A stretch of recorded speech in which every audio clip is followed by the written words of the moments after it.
Recording in progress.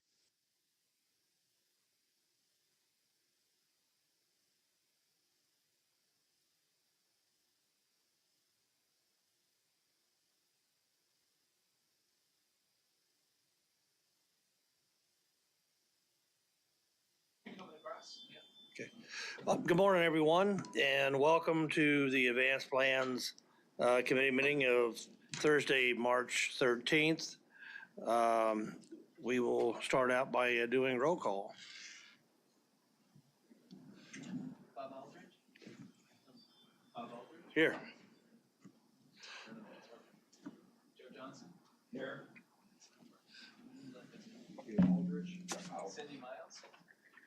I think these aren't. Here. I don't think these are on. None of them are on because we're getting red lights. Check. We're getting red lights, not green lights. Okay, I've raised 6. Okay. Oh, here we go. John McKay. Here. Chuck Warren. Here. Hugh Nix. Here. Ryan Fry. Present. Sir, I show all members are present, all 7. Well, very good, very good. Okay, our next agenda item is the approval of summary of the minutes. Commissioners Brian Fry and Hugh Nix, I show was absent. Move for approval. We have a second? Okay. We have a motion for approval and second. All in favor, support by saying aye. Aye. All opposed, same sign. Abstain. Same. Thank you.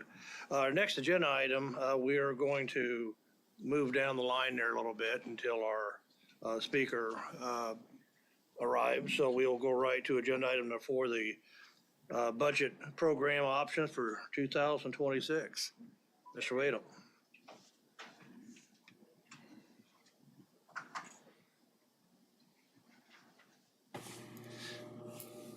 All right. Thanks for bringing that up, Mohammed. Thanks, everyone, for this opportunity. Just wanted to take this moment to go through our program options that we've submitted from the Planning Department for consideration.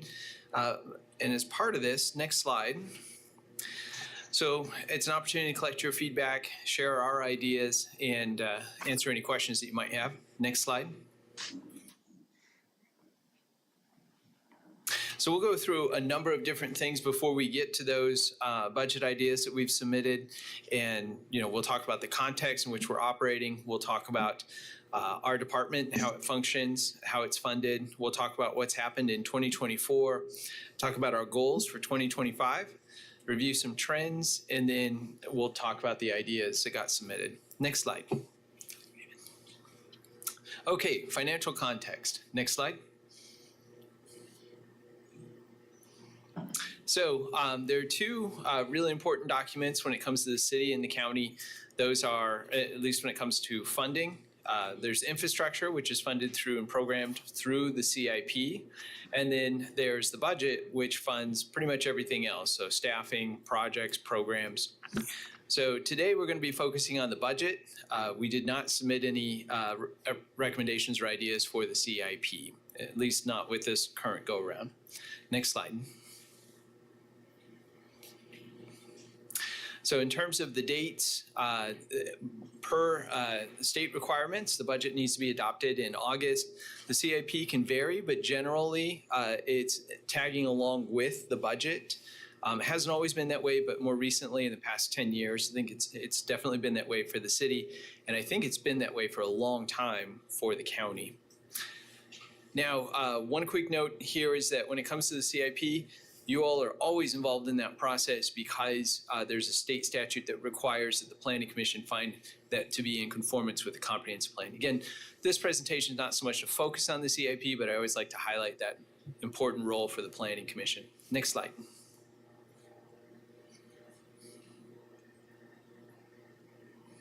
Okay, so there's a lot of things that go into our ideas that we submitted, of course, and we'll go through most of these, but we look at our financial context.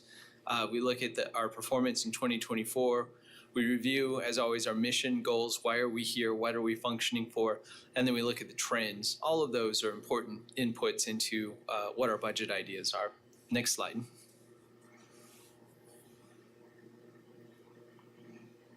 So in terms of the financial picture for 2026 and beyond, there's a high degree of uncertainty at this point. We've seen that just in the last few days, few weeks here, especially. But that uncertainty about what's going to happen kind of over the longer term of, the next 2-3 years. Also, both finance departments are forecasting a financially constrained environment. I don't think this is coming as a shock to any of you, but just to acknowledge that that's the environment that we're operating in. Next slide.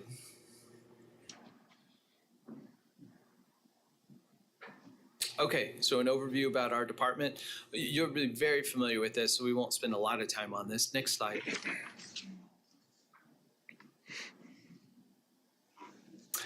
Okay, so our mission, we provide professional planning services and zoning enforcement, at least in Wichita, to help grow the economy through the implementation of the Community Investments Plan.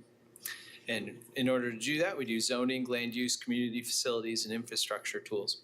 Next slide. So, of course, zoning, subdivision, comprehensive plan, all services that we provide. Next slide. As well as, of course, customer service, neighborhood planning, and historic preservation. Next slide.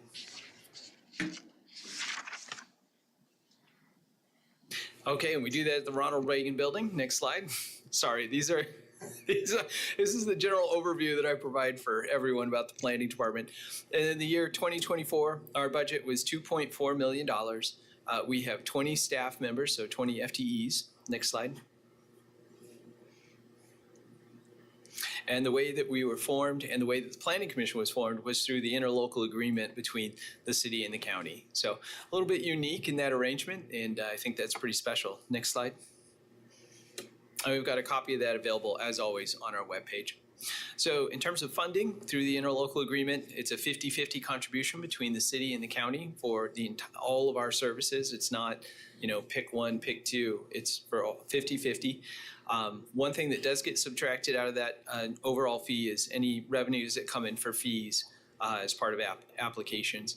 There is one unique element of the planning department that stands alone from the rest in terms of funding, and that is JR and the group down in zoning enforcement. They came to the planning department as part of the MABCD creation. And when that department was created, the agreement between the city and the county is that the county will reimburse the planning department and ultimately the city in this case for any expenses associated with that zoning enforcement division. So they're a little bit interesting from the rest of the department. Next slide. So again, county funding, city funding, and then charges for services. So those are the big three for us. Next slide.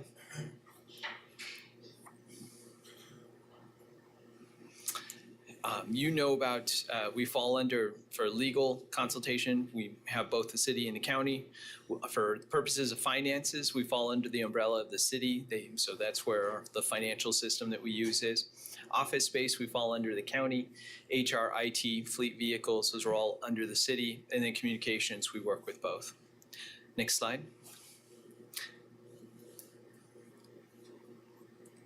Now, we try and update this every year. So this is from the adopted budget 2025 for the county. In terms of agencies and organizations that receive general fund support that are county departments and functions, out of 47 of them, we rank 41st out of that. And that is 0.13 of 1% of the general fund is spent to fund the planning department here. So we're right above noxious weeds. So we know the folks in noxious weeds are very nice folks, but we're right above them in terms of budget. Next slide. For the city general fund, out of the departments, the planning department is just above housing. You can see that there's about a $20,000 difference, and that is just over 0.25% of the city general fund. And largely that's because the housing department functions with so many federal grants. So next slide.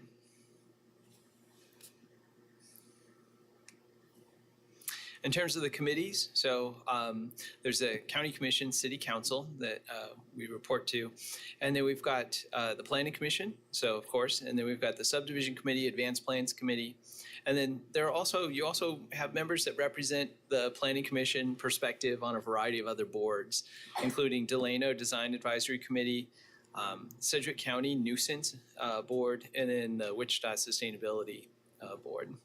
In addition, we've got a couple other committees, the Delano Design Advisory Committee and the Wichita Historic Preservation Board, that we provide staff support for. Next slide. Okay, so in 2024, and this is a recap of some of the information you've seen before in terms of our case counts and whatnot. Next slide. So we'll try and move through it pretty quick. In terms of our overall applications, this is pretty new. Brian put this together, I think, in the last couple weeks. So this is this graph actually goes all the way back to 1985, I believe. And you can see that our really high spike in total number of cases that we processed was in 2006. You can see in 2024, you can see that that line's gone up quite a bit. That is largely, I believe, a portion of that is because of the short-term rental zone changes that have come in. So that's likely a one-time thing that will occur. So we're going to drop off this next year because of that. But I expect that we'll still be above where we were in 2022. Next slide. We've talked about this on a regular basis in terms of the number of cases. So I'm not going to spend a lot of time on this, just knowing that case volumes, they vary quite a bit, but we've seen overall a trend to have more overall gradually from 2020. Next slide. Same thing is true with subdivision cases. Next slide. In terms of staffing, again, we've seen over the years quite a few bits of turnover. We talk about this every month, so I'll go ahead and pass this one. Next slide.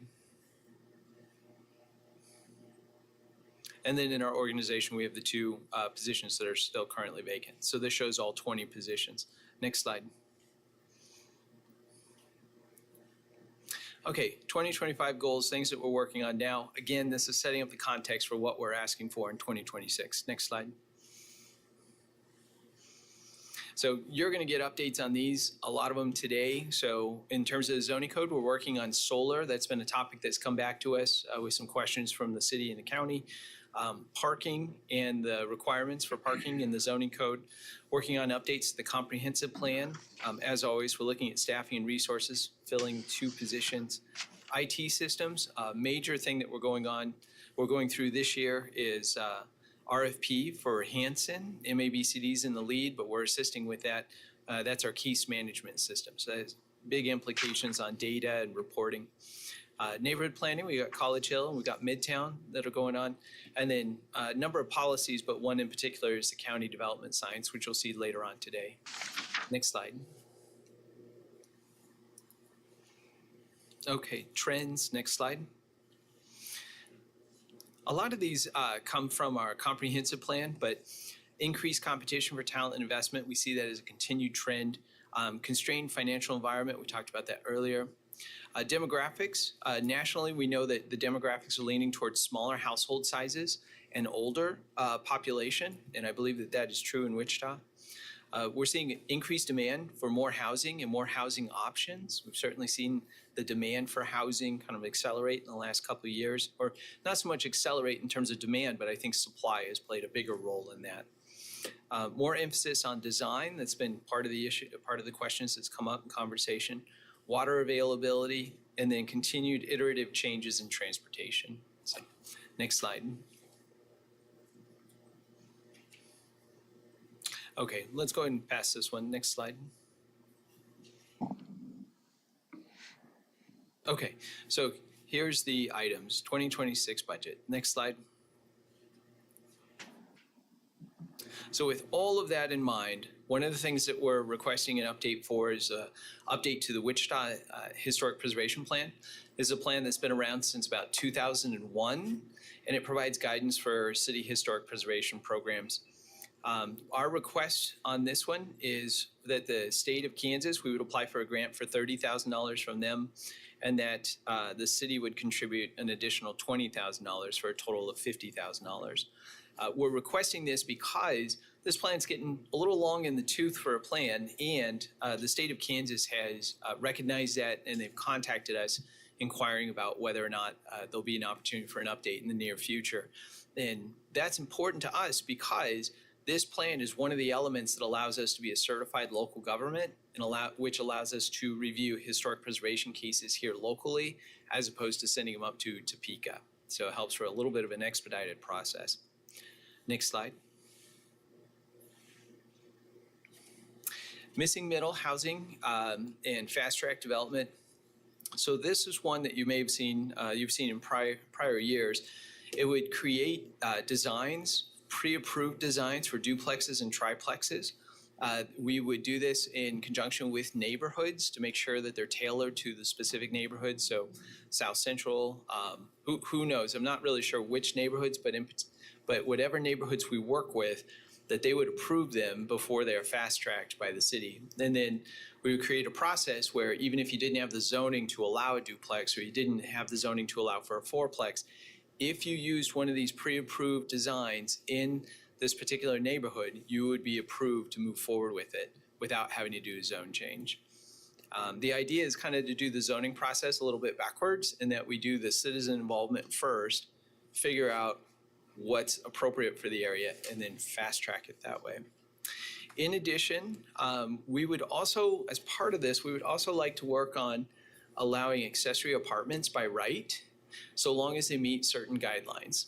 We've seen a lot of accessory apartment cases, and they tend not to be controversial. So what are those things that could make them even less controversial in terms of where they're situated on the lot, their size, those kind of things? If we can work through that, I think this brings up the question, is there an opportunity to allow them by right? So the request on this one is $35,000 from the city, $35,000 from the county, and then $15,000 the next year from both entities for a total of $100,000 over the course of 2 years. And the reason for that second year being requested there is so that we can make updates and tweaks and adjustments to the designs as we kind of learn as we go through the process. Yes, sir. Scott, where has this been in terms of review by the city and the county? In terms of this idea of the fast track of the designs, and so I remember hearing about it. Yeah, and it's been a while. I've slept since then. It first came up in the Places for People plan, and in that case, what was recommended was that if the design met certain criteria, that then they would be fast tracked. We discovered after starting along that road to identify what those criteria are. We discovered that it becomes pretty soon up to interpretation about whether or not things meet certain criteria. So I think using a design, just a flat out design, either you use it or you don't use it, helps remove a lot of that ambiguousness about questions about what does qualify or does it not. But was it workshopped by both bodies, and has there been an approved policy from either body going forward? No, there's not. Yeah, so this would be part of that discussion. Yep. Thank you.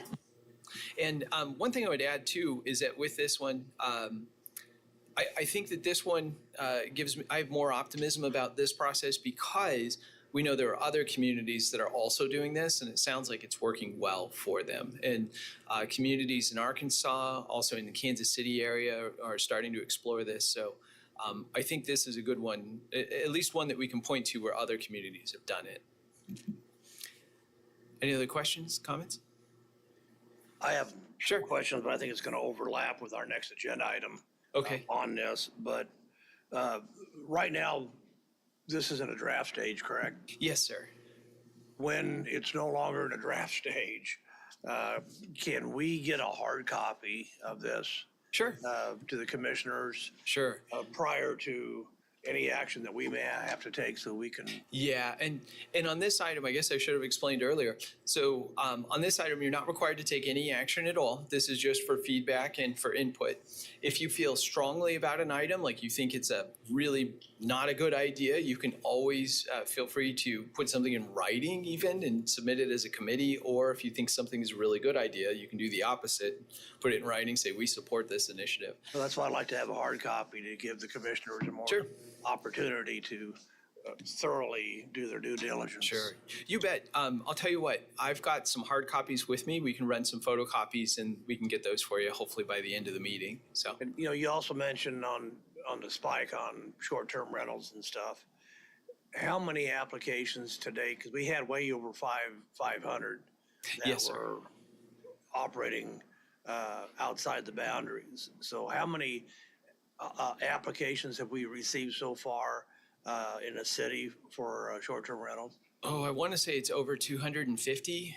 Now, there's two different applications. One is for licensing, which is done through finance and the express office. The second one is for zoning applications. So when it comes to the zoning applications, I want to say we're over 250. When it comes to the licensing, I think we're well over 300.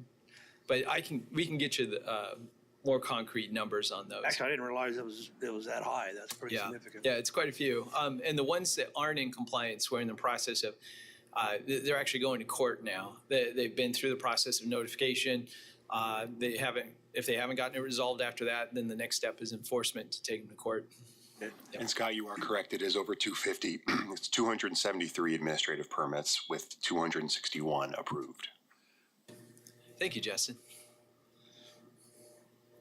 Thank you. So, Scott, the one graph that you had up previously, I'm surprised that it didn't go off the top of the chart up there based on what you just said. Yeah, it looks like, it's a significant bump. I'll have to get with Brian and look at that because I think you raised a really good question about having an additional 200 cases on there. Why isn't the chart more dramatic? But we'll look into it. I think that's a good point. The other question I have is, ultimately, art is in the beauty of art is in the eyes of the beholder. I guess you're the beholder when we're talking about pre-approved design and criteria and what is acceptable and what's not. Is that the fact? Oh, I don't want to be in that hot seat. Where I'd like to get is actually to try and, I think that this would actually get us out of the hot seat in some ways because the designs would be pre-approved by both the neighborhood and then ultimately by the city. And then if you use the design, you're very clearly using it and it's clear cut and dried. The way that we had gone about it earlier had been if you have a certain percentage of windows, if your roof was a certain slope and all these different elements, if they all added up, then you would be pre-approved. And it was too subjective. It was very difficult to measure. It sure make our job a lot easier when it comes to, say, duplex in a single family neighborhood and trying to blend into the neighborhood. And we sit around trying to figure out, what's the eyebrow look like and what's that kind of thing. I agree. I think it's kind of doing the planning process in reverse where you're getting the public input first. You're figuring out what works for the neighborhood and also for developers. And then you're allowing them to go through that process very quickly as opposed to the opposite, which we do now. So. Scott, I was going to wait until our next agenda item, but we're on the subject basically. So Okay. What my concerns are, especially when you start talking about, design changes and everything else to future residential builds and stuff, you're looking at the input for the neighborhoods and which you should. I agree on that. But don't you think that you should also have, I'm going to go back to my request about having a steering committee or something looking at this, but it should also include the Wichita Builders Association also. Oh, yes. I did mention them because I kind of figure it's a given because part of the thing is we want to make sure that the designs are feasible to construct. We don't want something that's so expensive or elaborate that it just simply can't be done in the market. So I think there's a balance here about finding something that's got the details and the look that's appropriate for that context, but at the same time, something that's buildable efficient to do, and even that's frankly possible to do. So. Well, it needs to be a common sense approach. Yeah. And that's why I think it's important is that you bring certain people together. And, you know, again, I'm really pushing heavy for a steering committee to look at anything when it comes to the unified zone change. And, you know, my thoughts on that, I think some of the players that should be involved on that. But if you're truly going to bring everybody together to look at solving some of these issues, yeah, I think it's pretty imperative that we have that type of committee. Yeah, no, I agree. I think there would have to be a committee to work on this and to bring this about. We'll see if it gets funded. We've submitted this a few years in the past and it hasn't gotten funded. So, but we know that it can be an important tool. So we're resubmitting it just to keep that conversation going. So we'll see how it ends up. Bob, I want to agree with what you said only because I serve on the Maze Planning Commission, and we built recently what looks like some Army barracks to me in the form of duplexes out there with no control at all. I mean, a little paint would help a little bit. I mean, you know, rather than camouflaged dirt color, whatever it is they decided to do. No, I agree. And I think they must have bought paint cheap somehow. Well, and I do want to stress that this would only apply in select neighborhoods that volunteer and want to participate in it. We're not envisioning this to apply to the entire city, at least not at the beginning. This is really just a pilot project to see if it works. So. Well, Scott, aren't you primarily talking about infill projects? Yes, sir. Yep. A bit different than what? But I know we went through this, what was it, 2 years ago, Scott? Yes, there was quite a bit of discussion about duplexes and back the thing was, it found out the people that spending their time, money, and effort to do it should have a hand in design criteria. And I think that's where Scott said that he didn't want to jump into that with both feet, so. Any additional questions? Okay, I'll keep rolling then. All right, next slide, please.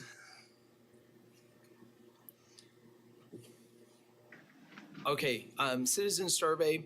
So I think it's every year now, it used to be every other year, the city would issue a citizen survey to find out how citizens rate the city on a variety of different services and elements of the community. The planning is one of those that's rated, but there's 2 or 3 questions that get to it, but unfortunately they're insightful, but they're very high level, and so I'd like to discover a little bit more about why people rate it the way that they do. What particular things are causing these ratings to be this way?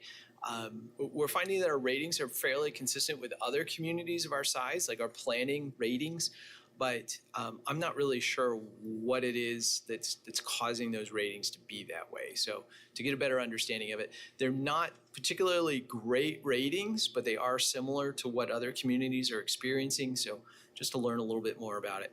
The request here is $10,000 from the city, $10,000 from the county, hire a consultant to help us out with this. So, everyone ready for the next one? Okay, next slide. Task management system. We do a variety of tasks, especially advanced plans, folks you see in front of you. Pretty diverse. This just helps us to make assignments, track them, see what the progress is, standardized reporting system. $5,000 from both the city and the county. So, next slide.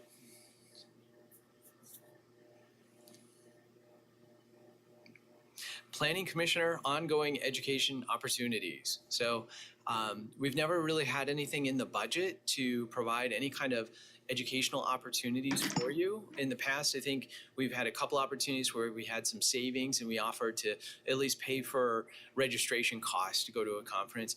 This would provide funding to allow for up to 4 members, we estimate, to attend at least the state planning conference. And it'd be an opportunity for you to meet other planning commissioners, talk to other planning staff, just kind of spend a little bit of time just kind of learning what's going on in other communities as well. And so it's $3,500 from both the city and the county for a total of $7,000 a year. So. I can certainly appreciate that, Scott, as somebody who's been to a couple of different things that you all have allowed me to Don't forget your mic. I can appreciate that, Scott, because I know I've had the opportunity to go to some stuff related to planning, and it's been really helpful for me to not only meet other commissioners and find out what they're doing in their communities, but learn a little bit more about planning overall. So thank you. Yeah. Scott, would that be something that would be held in Topeka, or would it be Wichita, or does it move around, or? It does. It does. I think every couple of years they have a conference in Kansas City, and they do it with Missouri. And I would say every 3 years they do that. And then the other year they'll do a joint conference with 4 different states: Arkansas, Oklahoma, Kansas, and Missouri. And then the other year out of the 3-year cycle, they will just have a state of Kansas one. It'll be in Manhattan or Topeka or Wichita even. Yep. So, Thank you. okay, next slide. Wichita annexation application fees. There's been a lot of discussion right now about recouping expenses or funding for expenses at the city level. So one option, I again, not sure how favorable this will be received, but at least wanted to bring it up for discussion purposes for the city, is that we could charge an annexation fee both for annexations or de-annexations, and so this simply brings that up for conversation purposes. If the fees were implemented that are shown on the graphic here, so $250 for a request annexation plus a $35 acre fee, we anticipate, just based on previous numbers, that it would generate about $30,000 in revenue. So it's just 33 on the slide. What's the history there? You said we used to charge, and then we stopped. I'm sorry. Actually, we've never charged for annexations. So it'd be a new thing to do this. And it would only bring in 33,000 in revenues. Yep, exactly. But the city would be collecting new revenues from it being annexed into the city, correct? That's correct. So when you annex property, it becomes part of the property tax base. Yep. Okay, not seeing any other questions or comments. Well, let's move on to the next one then. So you're charging someone for the privilege to pay taxes. I think that's the reason why there has not been a fee in the past. So just want to touch base and make sure that we're still on the right course, but we'll see. We'll see. And then you got to make sure you're getting the implied services. Yeah. That you're getting also. Yeah. Yeah. Because when you annex in, I think that's the key. Services. I think services that the city provides once you annex them. Yeah. 3,000 or but yeah.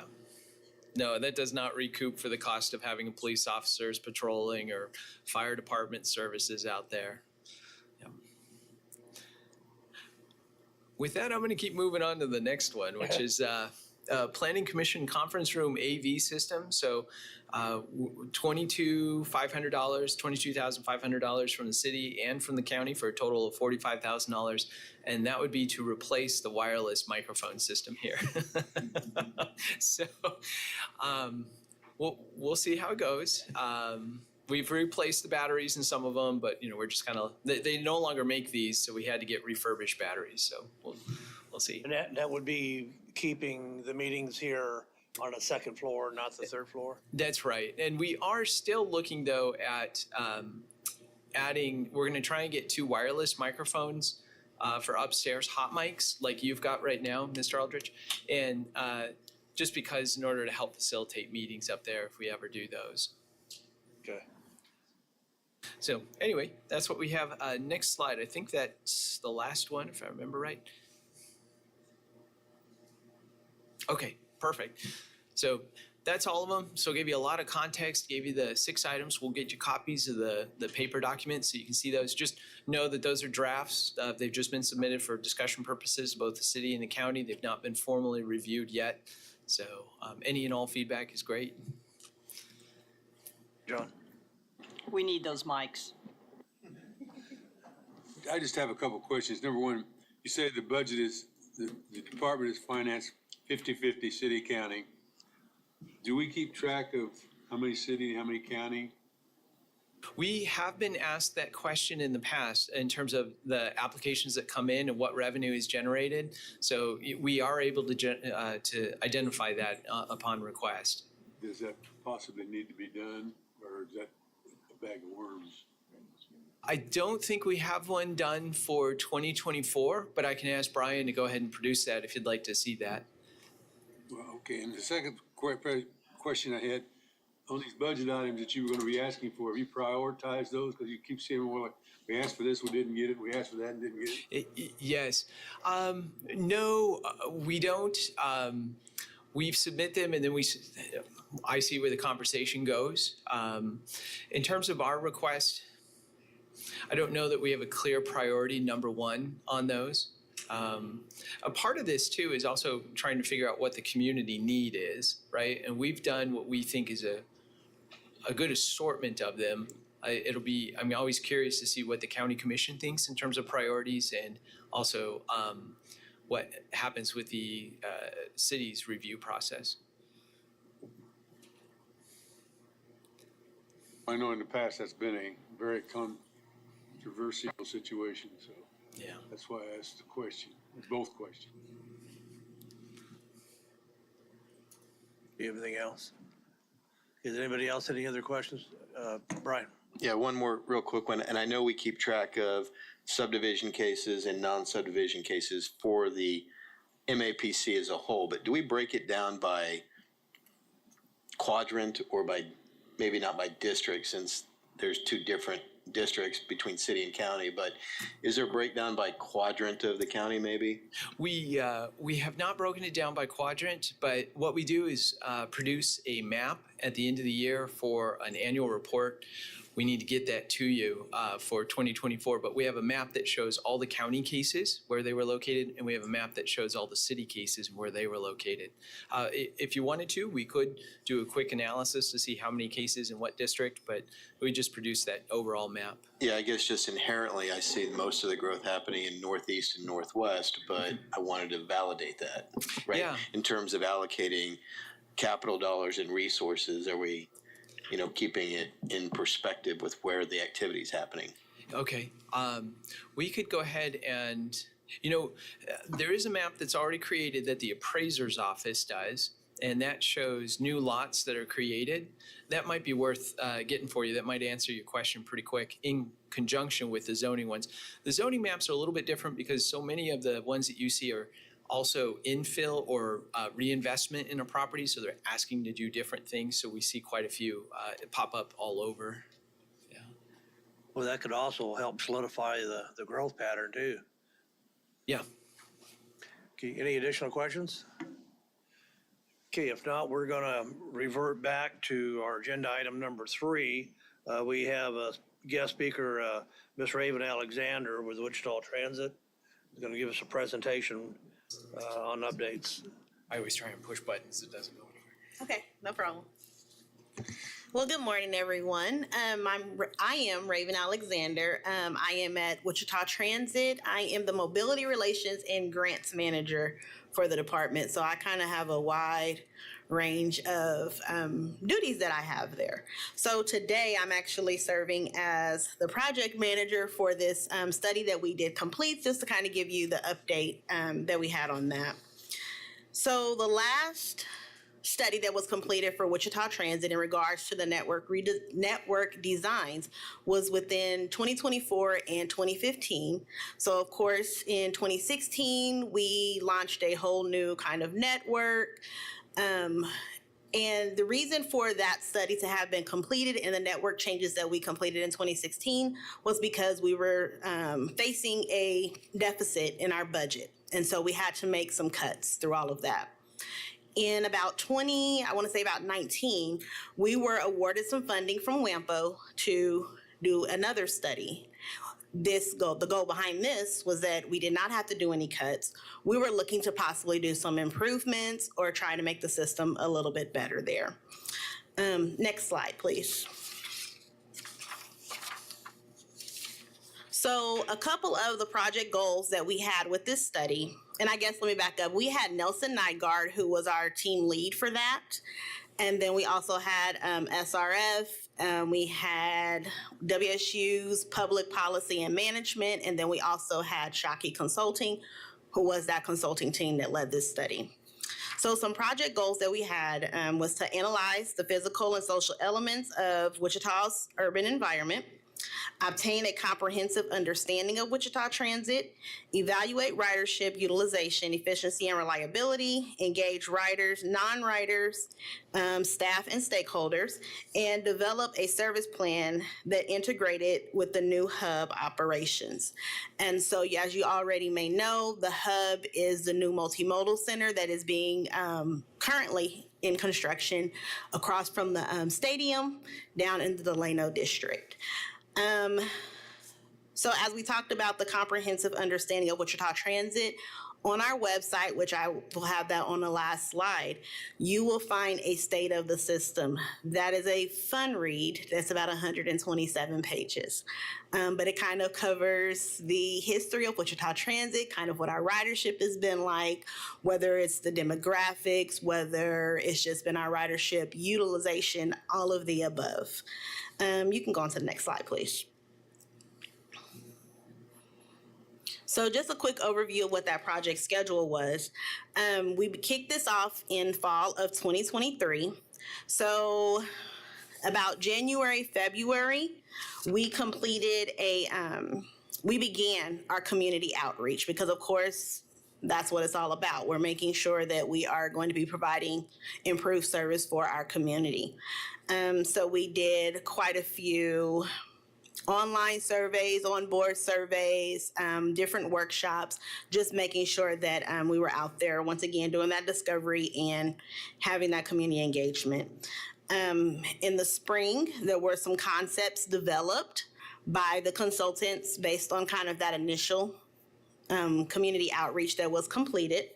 We did put out another survey after that to kind of get the public's feedback on, hey, yeah, these concepts might work, hey, they might not work. And then there were some additional tweaks over the summer. We kept that communication kind of ongoing. And then in January of 2025, we did have a public meeting that consisted of council members, general public stakeholders, riders, all of the above, to kind of present their initial final recommendations. And so now we're at the point of they are completing that final draft, which we are preparing to present that to city manager, and it should be online here within the next couple of weeks. I will say with the final recommendations that they did refer, it is also not the final end all, just because, hey, they don't live in Wichita. We kind of know different things that may be beneficial for our clients as well. So there may be a couple of additional tweaks that we may make once I show you the service recommendations. But like I said, that may be some contractual agreements that we may have, or we may say, hey, you know what, we already tried that, which is why we may have moved a couple of these lines. Next slide, please.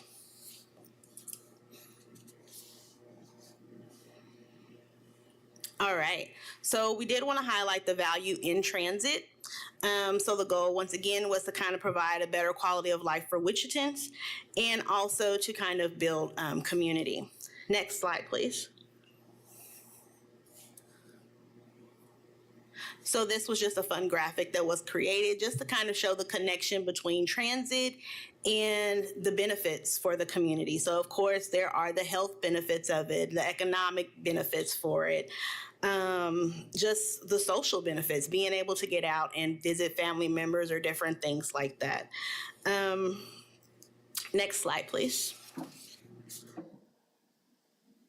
And so within the study, of course, it's not just, it is all about Wichita, because in my world, I like to think it is. But we did also take a look at a couple of our peers. And so when the consultants looked at selecting these peers, they looked at population size and some of the density of that would be more comparable with Wichita.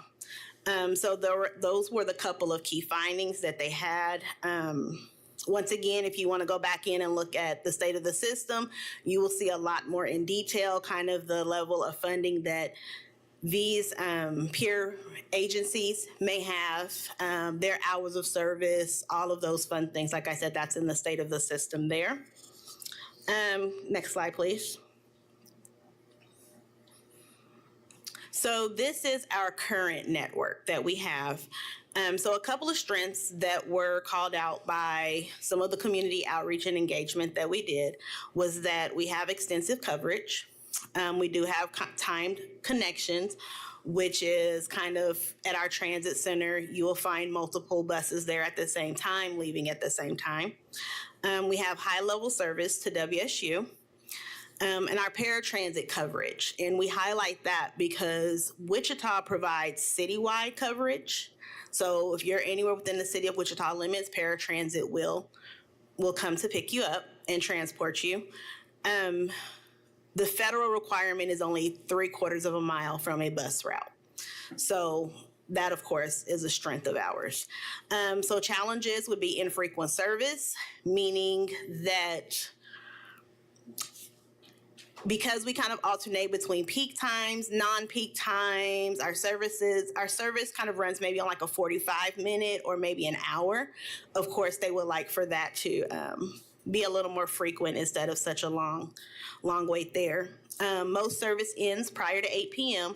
and then we have no Sunday service. Next slide, please.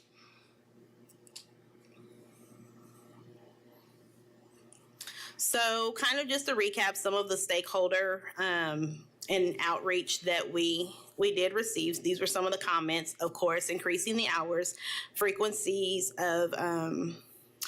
increase, and also days of service, creating more cross-town service. So instead of always having to go to the transit center to make a transfer, maybe have a route that may start at New Market Square and may get you to Town East without you having to transfer. While we do have some of those, they would like to see that happen a little more often. Support for employment and airport shuttles. Improve rider information and technology for ease of use.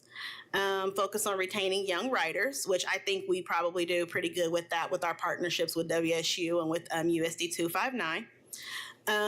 Making sure that we're keeping transit affordable.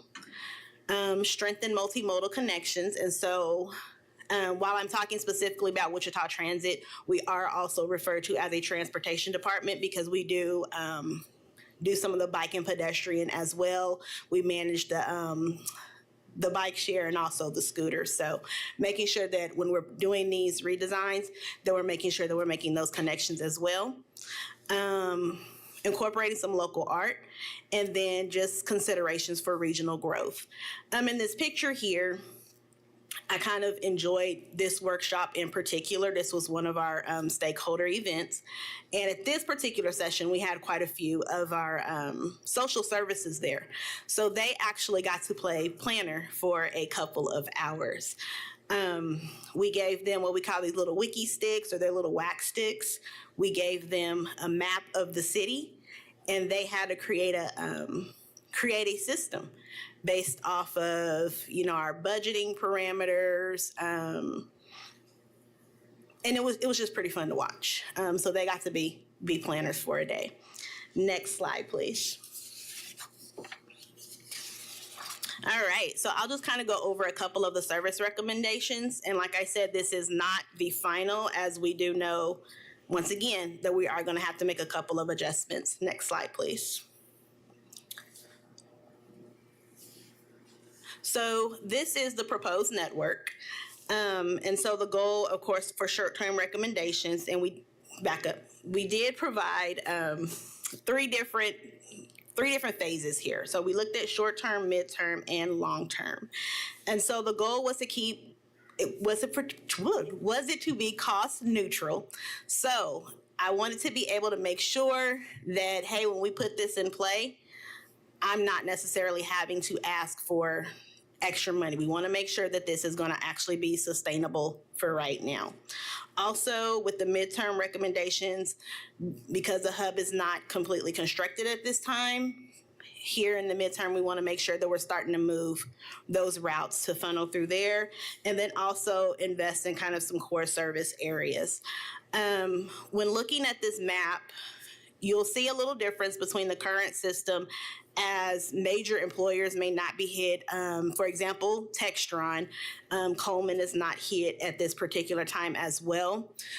That is on our radar as we are just going to be looking at possible other options versus running an actual route. So we're possibly looking at like shuttles, van pools, different things like that. So major employers are on our radar.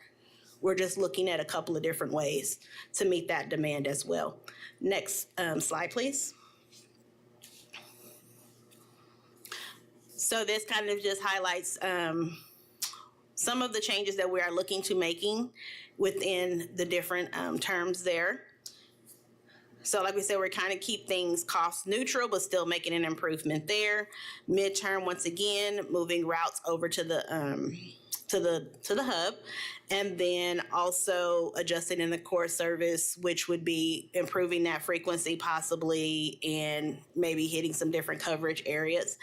And then service expansion for long-term improvements. And that is when the conversation begins that, hey, there may be some additional funding that may be needed to make some of these other improvements that the community is needing. Next slide, please.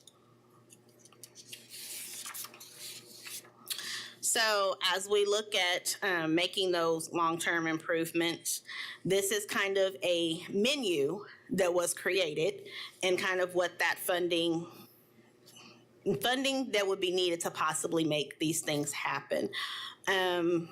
So they're not exactly ranked in any particular order, but our next phase not only is just to implement, but begin to look at other different sources so that we can begin to select some of these things in order to continue to make improvements going forward. Next slide, please. And I just want to highlight also that it's not just a one-time fee, that would be ongoing. So just to highlight as well, there have been some regional planning efforts as well. So there are 2 additional studies that was taking place at the same time. Our redesign study was being done. So WAMPO was leading a regional transit implementation plan, and that I believe has concluded and it should be available on the WAMPO website. But that was to explore additional transportation options as we're looking at some of the surrounding areas. As we're looking at Mays, we're looking at Goddard, Derby, Hayesville. Several of these cities do have a transportation service that either they're beginning to set up or they have had it established here. But a lot of this is not a lot of connectivity. Everyone's kind of servicing their jurisdiction. And so part of this study was to kind of look at how do we begin to work together to be able to possibly cross jurisdictions or make some better connections. So those were a couple of service alternatives that they came up with. And then also Sedgwick County was doing a comprehensive transit operations and technology study. And this was more so for Sedgwick County's transportation. However, because we're all still kind of unified, you will find that like maybe Hayesville and Derby, they're all using the same system. And so this would still be beneficial for those other transportation providers as we begin to look at trying to do some connectivity there. So did just want to highlight that. Next slide, please. All right, so do we have any questions or comments? Yeah, first of all, I want to thank you for giving the presentation. You know, many of us have on this board have served in the past on the WAMPO board also. And we've been through many transportation plans, especially within the inner core of the city. It's nice to have and want to have the Taj Mahal of all transportation, connections and everything else for all phases. But the problem that comes in, especially with, like with the buses and stuff, is the ridership. Mm-hmm. It's, you're spending multi-millions of dollars for a bus. And then you get your maintenance and everything else. You still have your street maintenance that you have to take care of, everything else. But if you're not getting the ridership to help fund that or offset that funding, it's pit that you're not going to be able to recover. In other words, you're spending millions and millions of dollars and you might only have 3 or 4 riders on a bus. So actually our ridership is actually doing better than what may be seen to the public eye. We are definitely beyond our pre-COVID numbers. So of course everyone experienced that dip. We're back to above that. We do have different partnerships with like I said, with WSU, we have it with the International Rescue Committee, with Wichita State. So we do have quite a few riders that are, and of course the veterans as well, that are utilizing the system. There are times. Have every lane. I'm sorry? I said, you're not going to have every lane like that. So, I mean, it's nice to have full coverage everywhere, but instead of having just your pockets or your most riders, you know, they're going to be able to subsidize, you know, the outskirts, if you will, the outlying areas. So that is part of that. That was part of the WAMPO study, actually. They were beginning to look at what that implementation looks like, what that funding is going to cost, because it cannot be put all strictly on Wichita Transit and all city dollars, which is kind of where the jurisdictions everyone's kind of staying within their jurisdictions. There has been numbers given to everyone to kind of say, hey, if Wichita was to bring this bus out there, this is what this is going to cost. And while we may not say, hey, you need to fund all of this, the different cities are having to figure out, okay, how do we make this work? There's been ongoing conversations even prior to WAMPO doing their regional study. I know during COVID, I was working with Derby saying, hey, we know you guys just built this new hospital. How can we make some of this work? It's, like I said, there's been communications. We know we've tried to create locations in which, even if they don't want to come directly all the way into Wichita and we can't go directly all the way into their jurisdiction, where is a meeting point to where you can make that connection? Hayesville has kind of been the only ones that kind of agree to do that. They will bring their riders to the 47th and Broadway Dillons, where we have a shelter and everything else. They know those times, and they're able to pick up from there, catch Wichita Transit to do what they need to do. Even Butler comes into Wichita a couple of times throughout the week, come to the transit center, and they're able to kind of get to where they need to go as well. So, like I said, this was kind of more so focused on Wichita, not necessarily that whole region. And while in some of these, like there may be a line, we know Northwest Wichita does not necessarily get a whole lot of ridership. It does at certain times, but then it looks like, hey, this bus is completely empty. We did take a look at some of these areas to say, okay, maybe we do not need to have the bus on this line. Maybe we need to move it over a couple of streets, or maybe we need to deviate it this direction. As we looked at different populations, looked at the census, kind of what are some other businesses or other entities in which riders may need to get to kind of tweak some of those as well. Okay, Scott, do you have input? Yeah, I just wanted to comment with my experience on transportation and with transit especially was that, historically it had been that our distribution of how people commute to work was roughly proportional to the percentage of funding that the city spent on those different forms of transportation. So I don't know if that's still the case, but that's my recollection from previous figures. The other thing, second to that, is anecdotally, when driving around and looking at buses, one thing that I see in the morning is the bus going to East High down East Douglas, and it is so packed with students that they had to add a second bus to follow the first bus because they didn't have capacity on the first one. And I just want to point out that I don't see it sometimes on the usual schedule, but if I'm off my schedule just a little bit and I have the time, I see those.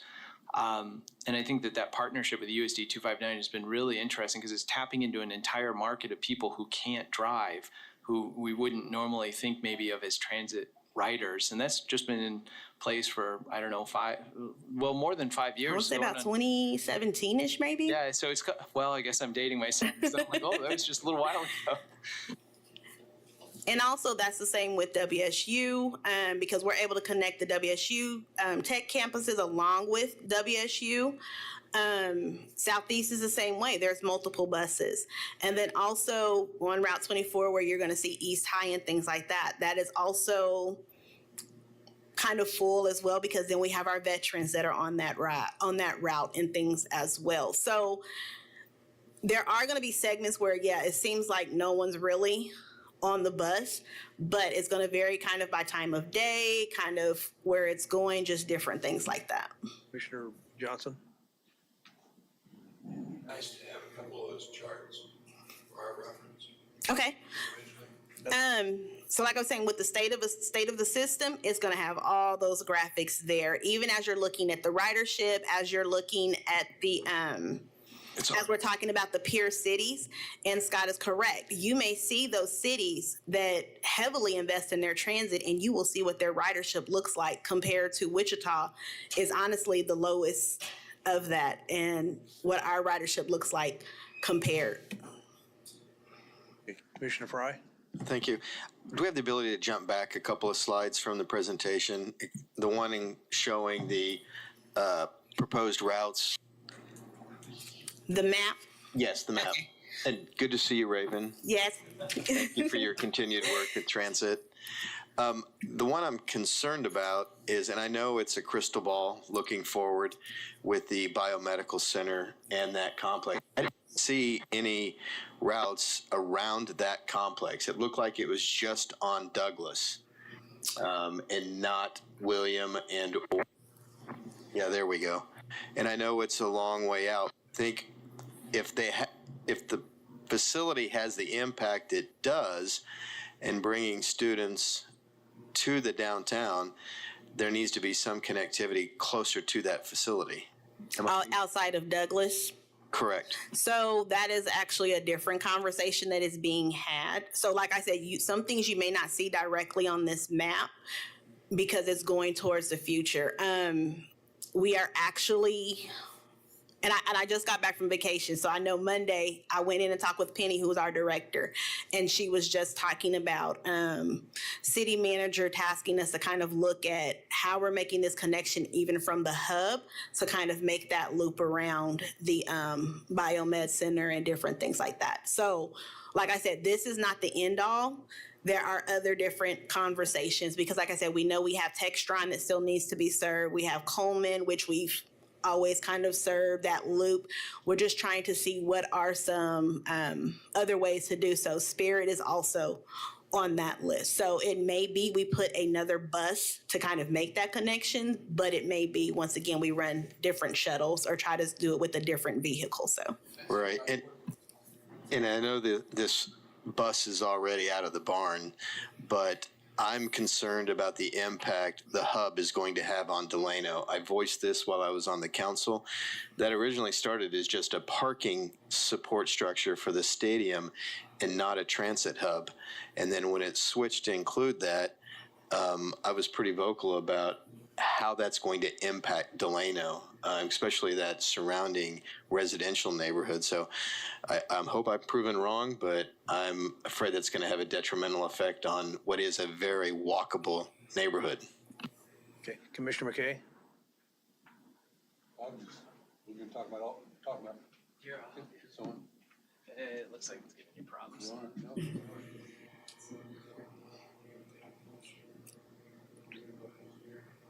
We want to hear you.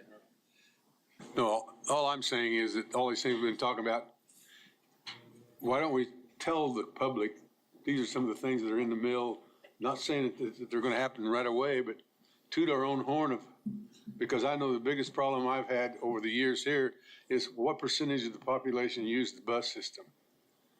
You know, and that's, if you go by that way, well, it's going to, you're never going to get caught up. But services to, you got 3 different Textron locations in the city of Wichita. It could be a big thing just itself. That. Wichita State stuff. They do, but you know, how many people really know all of this other than the fact that we got this up here and this is going to be our routes? So one thing that I find, and I will say our last public meeting that we had about 60 attendees. One difficulty that we have is changing the perception of transit, or we get into these, and I don't want to say I don't care attitudes or it doesn't affect me attitudes. And so we're not necessarily getting that feedback, that input, that connection there. I can have things all over the news. I can put it on social media, on websites, and no one is really responding. So the information and things can be out there. Like I said, we may put things on social media. We may have it on the city sites, different things like that. I've sat in several meetings like this, kind of just talking and strategically placing myself, trying to build these different connections and all of the above. But if no one's really stepping up and saying, hey, yes, we do need to make some improvement, that's kind of hard for me. If you have some additional suggestions on how to continue to get the word out, I am completely open for that. But no matter what I do, I'm always told no one knew. Some of these things are, like I said, highlighted in the state of the system, and it is available actually online now. Placing myself in different meetings has been helpful because transit is always an afterthought. We're going to build this, we're going to do this, and all these great things are going to happen. And then, oh yeah, how do we get people there? So trying to put transit in the beginning of the conversation so that we're not trying to do damage control in the end. A lot of times I go places and I'm talking about the different programs, the different partnerships, the ridership things that are going on. And these things have been going on for years. And everyone's like, oh, we didn't know transit was doing all of these things. So I'm more than welcome to continue to come back and have different conversations, to give these updates, all of the above. But like I said, if there's other suggestions, other places that I need to go, doors I need to go through to continue to talk about transit and advocate and begin to help change that perception, I am all for it. Any additional questions? Scott? Yes, sir. Just a real quick, simple one. Raven, are all the frequencies the same on this map? So what the system that's being proposed, are they all running at the same headways, or are there any routes that have more frequency? So the goal, because we did have a couple that were like hourly all day. So with this, we did try to at least put them on the same frequency. I think right now, to keep it cost neutral, we have them like on 45-minute frequencies. Of course, routes 21 and 22, which service WSU, WSU Tech, which those are 21st Street and Harry. That is my busiest connecting route in the city. We did keep that one on I think we put that one on a 30-minute frequency.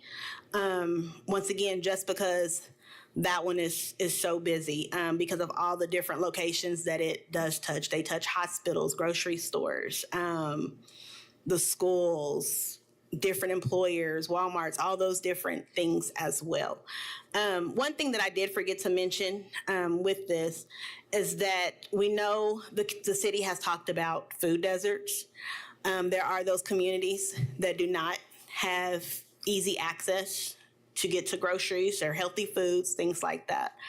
Route 28, which is in kind of North Wichita, that's that 21st Street and Hillside, all that corridor there. They did create a route that will get them directly to the Walmart at 29th and Rock Road without having to transfer buses. And then also, as we go further south and we're looking at the Plainview area, or that South Wichita, while yes, that route may have gone to Walmart, it was still a little more difficult, or a little frequency there. We did create a new pilot route, which will actually make that connection from that Edgemore and Harry Dillon's. is going to kind of hit that Pawnee, and then that way it's going to go straight west over to West Street, so that we're kind of connecting South Wichita just a little bit better there. Do you know what the total bottom line number in transportation that's being spent, to operate and to maintain the entire grid system? And what is the cost, expense-wise, per ridership? And then what are the revenues coming in based on your ridership? So, of course, those are the slides that I deleted when I try to condense this. That is something that I can get to Justin, and he can get those mailed out, because I don't know those numbers just off the top of my head. Like I said, I try to condense, and that, of course, would be the ones that I deleted. Okay, well, if there's not or John, you have one more? Go ahead, no. I don't know if this thing's working. Yep. Do you have any feeling for, I know in large metropolitan areas, and I'm going to use Denver for an example, they spent millions and millions of dollars to get down to the county line years ago, and I don't think they ever recoup all their dollars and cents that they spent, but it's a service to the people. In the long run, it was done by I think the EPA mandated them to do that, if I'm not remembering, because of the emissions stuff. But I don't know that any transportation system makes a lot of money or something. They're there just for a service, and it's not necessarily just making money, making this huge profit. It's really about getting people where they need to go. Of course, once again, for those that need it, and then also for those choice riders. We don't want to just continue to be looked at as this is just all for poor people or for the homeless. There are actually choice riders. I know there was a gentleman, and he shared a story of he owned his car. However, he allowed his teenage daughter to drive that vehicle to school, and he actually caught the bus to work because there was a direct route for him, and he was able to catch up on his emails and different things like that. And he kind of shared that in the beginning, well, not in the beginning, kind of about in August when we were kind of doing some initial outreach there. So Denver, I guess, is probably not the real best to kind of compare to Wichita, yeah, but. No, it's not at all. I was just saying that the idea they're doing it for, not necessarily for a moneymaker, but for convenience. Mm-hmm. If you go to Washington, D.C., you can't even drive in town hardly at all. Correct. You got to park outside the city, and it's mandated to get on public transportation. And that's not the only city that does it. Right. And I don't think Wichita's really at that point to where for us to mandate. Never will be. Yeah. But of course, we still would like to change the perception of it and still be able to make it something that, like I said, not only for those that need it, but for those choice riders that would like to ride as well. Okay, we need to move the agenda on. Yes. Miles, you have another question? So Raven, I want to clarify. I run the Urban League of Kansas, and we serve about 4,500 people a year, and transportation is a huge issue for the people that we serve. But I want to clarify, so according to this map with the new routes, they could walk potentially down to 13th Street, catch 27, that would take them to 25, which would also get them to the Walmart? As far as from Urban League over to? Yeah, because Urban League's at 9th and Grove. Right. And so I just want to clarify that in that area, they could walk to 13th Street, catch 27 on 13th Street, and 27th transfer to 25, but 25 will also get them to the Walmart. Is that correct? Or would they need to then also catch 28? No, I want to say 28 should be able to service it all. I'd have to zoom in a little more on that because 28 is who currently goes by there now. If you want to just give me a call, we can go more in detail with that. If you go to the last slide, we do have the website in which you can go and kind of read that information. And I guess when I send Justin kind of some of those funding numbers, I'll make sure that he puts my my contact in there as well. But I was gonna say Miss Frankie, and then I think she has my contact information that you can call me directly. Okay. All right. Raven, thank you for the presentation. Thank you. Appreciate it a lot. Our next agenda item will be going, Justin, parking and unified zoning code updates.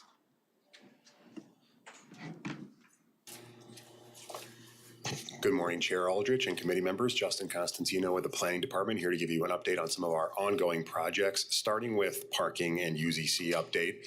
As you all are aware, the MAPD is currently undergoing a process to review and align our parking requirements with community goals. Scott mentioned this in his presentation just earlier.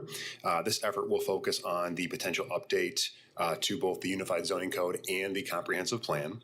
Back in April of 24, we solicited proposals from qualified companies to provide professional services to assist with the undertaking of this process. Fast forward to November of 24, the city entered into an agreement with a chosen consultant, Camiros.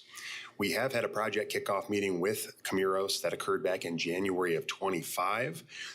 Staff and representatives from Camiros discussed the project timeline, branding, and the formation of a steering committee and technical advisory committee. Staff has since provided Camiros with GIS data and relevant zoning and variance case history related to parking, and we are currently working on the formation of a steering and technical advisory committee for this project. So we are looking at the formation of that steering committee, and we will provide this group with an update on the selection process very soon. And that concludes my presentation on that. I'm available for any questions. Any questions for Justin? Justin, thank you, sir. Might stay up there because you have the next agenda item, the comprehensive plan updates. Sure. Just an update on the comprehensive plan. You may recall back in October of 24, we released a request for proposals for qualified consultants to provide professional services to review and produce amendments to the existing community investments plan 2015 to 2035. That's the comprehensive plan. The changes specifically in that request for proposals were to focus on the locational guidelines, the 2035 urban growth areas map, and the 2035 future growth concept map. So the focal point of that RFP was to focus on those three items. The city finalized an agreement with PEC, Professional Engineering Consultants, back in December of 24. We've since met with representatives from PEC for a pre-project kickoff meeting, again, sharing data, project timeline, potential branding for the project. And right now, very similar to the previous item with parking, we are focusing on the formation of a steering committee for this group as well. So there will be some involvement from this group in the future regarding the formation of that steering committee. And that concludes my presentation on the comprehensive plan. Justin, thank you, sir. Next is the College Hill Neighborhood Plan. Justin. So just an update on the College Hill Neighborhood Plan. As you all are aware, we've been working on this item for over a year at this point. Staff is working with a consultant on a 15-member steering committee group that was formed by the City Council. They were appointed by the City Council. The project team has since hosted a community kickoff meeting, individual focus group meetings for the business community, schools, churches, and nonprofit organizations. There was also a public online survey. We have received the final draft of the College Hill Neighborhood Plan from the consultant. We actually hosted a steering committee meeting yesterday evening, April 9th, to discuss coordination for the upcoming public open house meeting. That public open house meeting to review the draft neighborhood plan is scheduled for Thursday, April 15th. So coming up next week, next Tuesday, from 4:30 p.m. until 7 o'clock p.m. at Grace Presbyterian Church, 5002 East Douglas Avenue. The meeting will allow stakeholders to review the draft College Hill neighborhood plan and provide input regarding a protective overlay for the neighborhood. For more information on the plan, I would encourage those of you who are interested to visit wichita.gov/College Hill. Okay, and also on the handouts that was passed out on the planning department updates on page 18, also shows the address, date, and time for the College Hill open house. Yes, sir. Thank you. Any questions for Justin? Seeing none, Justin, thank you, sir. Thank you. The MAPD updates, Mr. Waddle? Yes, if everyone's okay, I'll just do those from here. Just a few highlights, typical information on page 2 and page 3, just in terms of our caseloads. They continue to vary, but keeping staff busy. One that's not showing up on this, just want to give you a heads up, is we had a closing date, I believe it was on Monday. We had a pretty substantial number of cases come in, so you can expect a pretty long meeting about a month from now, a little bit more. I think there were 16 different cases that rolled in, so. Anyway, next item then, subdivision cases then on page 4. We're just staying busy with those. Again, the number of lots, keeping an eye on that because we're at 877, which as of this report, which is a pretty healthy amount. Again, activity there has been up and down. So that's pages 4 and 5. Page 6, we just the overall listing of them, that table, and you can see there's been quite a bit of variation, but overall, still pretty consistent in terms of that we've got a healthy amount of cases coming through. Number of positions, we've talked about that. We just have 2 positions that we're trying to fill right now. Page 8, website hits. It's kind of interesting information. March, our hits went up relative to February, and you can see that the most popular pages by far are ones about cases and where to find those. So the rest of this is updates on short-term rentals. Just know that we're staying busy taking people to court who aren't coming into compliance after notification. Page 11, solar. The conversation's going on between the city and the county on that one, so we'll see where those go. On page 14, public notifications for the city. I owe some follow-up to the city manager's office on that one, so stay tuned on that one as well. Event centers in the county, 16. This one's been deferred until June for advanced plans. And then College Hill, got an update on that, and parking and zoning, got an update on that. Daycares and zoning, know that we're scheduling that for the city council. We had ran into a little bit more work than what I had anticipated, so we've had to bump that one a little bit. So that one's going to be in May is when we expect that going to the city council. Okay, thank you. Next agenda item is public comments. I don't see anybody here from the general public, so we will go to other businesses. Anybody have any? Commissioner Johnson. I have 2 questions. I know some time ago, we turned down a request. Put another quarter in it.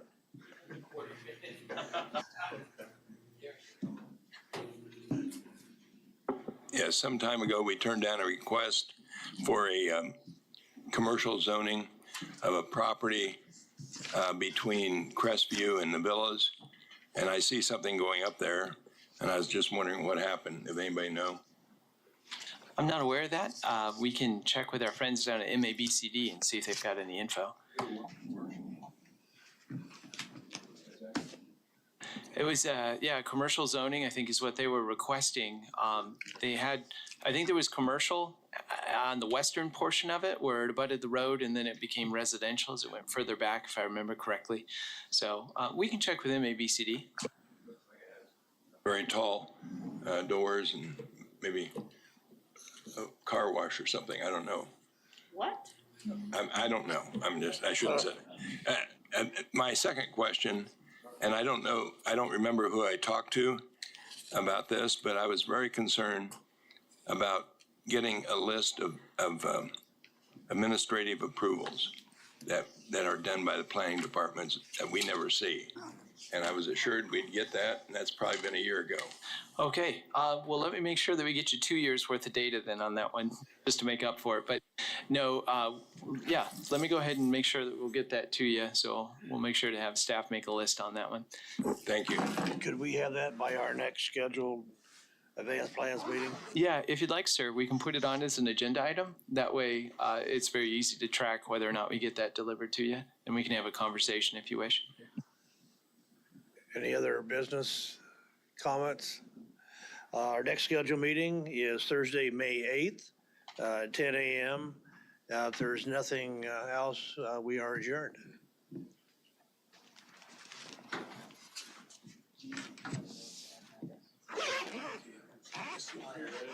Chairman.